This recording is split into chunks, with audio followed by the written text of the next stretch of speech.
And Musala went along with the Bodhisattva into the king's palace. "Who is this, master?" asked the king, on seeing him. "A pupil of mine, great king," was the reply. By and by he got the ear of the king. Now the Bodhisattva did not stint his knowledge, but taught his pupil everything which he knew himself. "This done," he said, "your knowledge is now perfect." Thought Musala, "I have now mastered my art. This city of Benares is the chief city in all India. My teacher is old, here therefore must I stay." So he said to his teacher, "Sir, I would serve the king." "Good, my son," replied he, "I will tell the king of it." He came before the king, and said, "My pupil is wishful to serve your highness. Fix what his fee shall be." The king answered, "His fee shall be the half of yours."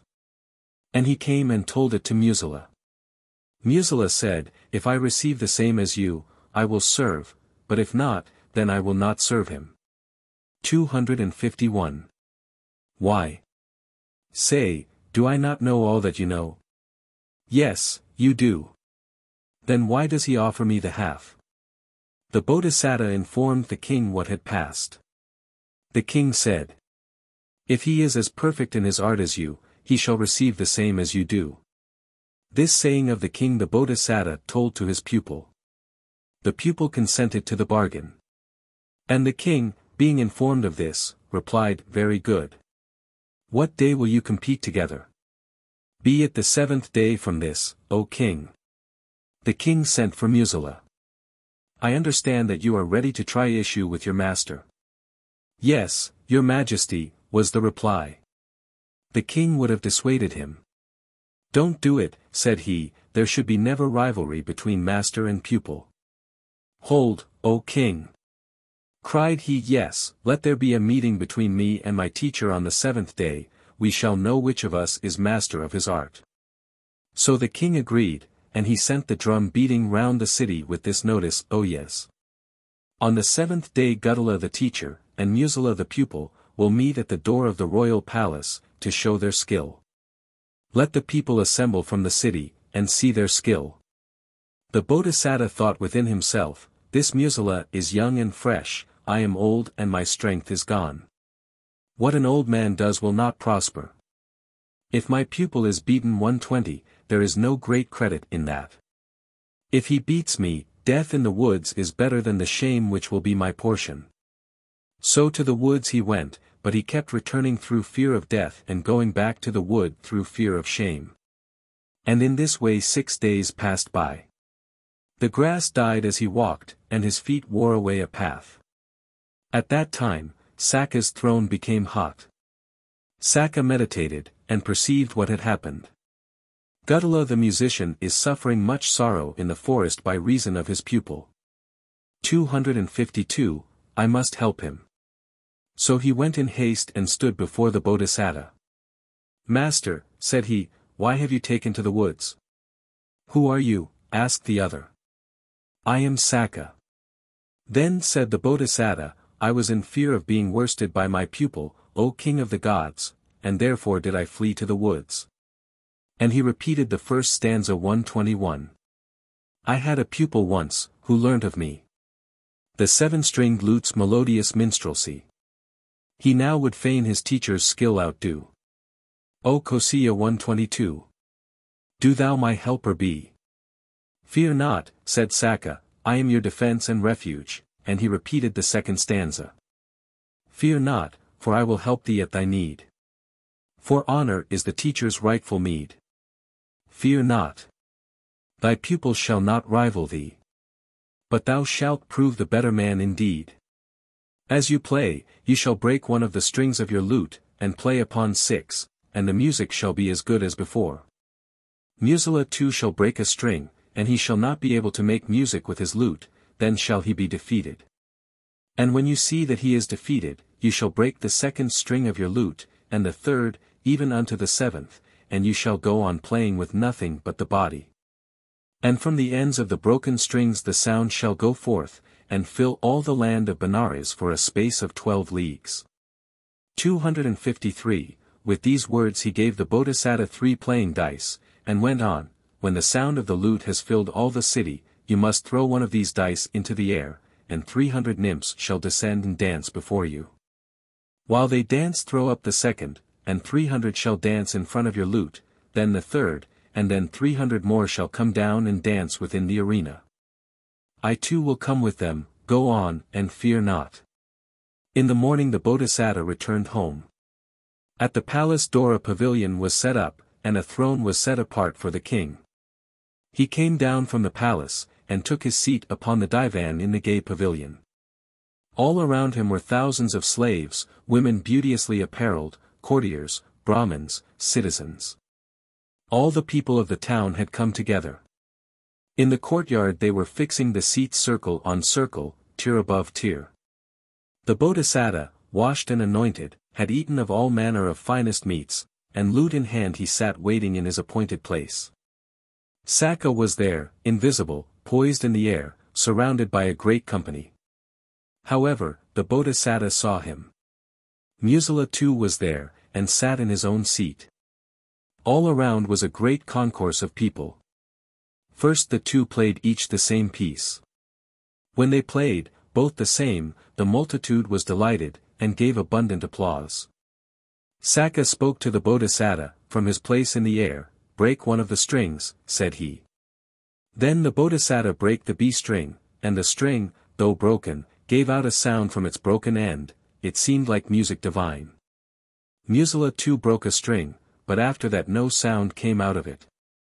His teacher broke the second, and so on to the seventh string, he played upon the body alone, and the sound continued, and filled the town. The multitude in thousands waved their kerchiefs in the air, in thousands they shouted applause. 254, the Bodhisattva threw up one of the dice into the air, and 300 nymphs descended and began to dance. And when he had thrown the second and third in the same manner, there were 900 nymphs dancing as Sakka had said. Then the king made a sign to the multitude, up rose the multitude, and cried, "You made a great mistake in matching yourself against your teacher. You know not your measure." Thus they cried out against Musala.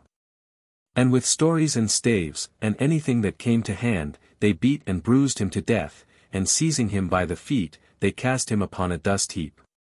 The king in his delight showered gifts upon the Bodhisattva, and so did they of the city. Sakka likewise spake pleasantly to him, and said, "Wise sir, I will send anon my charioteer Matali with a car drawn by 1,000 thoroughbreds, and you shall mount upon my divine car, drawn by 1,000 steeds, and travel to heaven." And he departed. When Sakka was returned, and sat upon his throne, made all of a precious stone, the daughters of the gods asked him, "Where have you been, O king?" Sakka told them in full all that had happened, and praised the virtues and good parts of the Bodhisattva. Then said the daughters of the gods, "O king, we long to look upon this teacher, fetch him hither." Sakka summoned Matali. "The nymphs of heaven," said he, "desire to look upon Guttala the musician. Go, seat him in my divine car, and bring him hither." The charioteer went and brought the Bodhisattva. Sakka gave him a friendly greeting. "The maidens of the gods," said he, "wish to hear your music, master." "We musicians, O great king," said he, "live by practice of our art. For a recompense I will play. Play on, and I will recompense you. I care for no other recompense but this. Let these daughters of the gods tell me what acts of virtue brought them here, then will I play." 255. Then said the daughters of the gods, "Gladly will we tell you after of the virtues that we have practiced, but first do you play to us, master." For the space of a week the Bodhisattva played to them, and his music surpassed the music of heaven. On the seventh day he asked the daughters of the gods of their virtuous lives, beginning from the first. One of them, in the time of the Buddha Kassapa, had given an upper garment to a certain brother. And having renewed existence as an attendant of Sakka, had become chief among the daughters of the gods, with a retinue of 1,000 nymphs. Of her the Bodhisattva asked, "What did you do in a previous existence, that has brought you here?" The manner of his question and the gift she had given have been told in the Vimana story. They spoke as follows. "O brilliant goddess, like the morning star.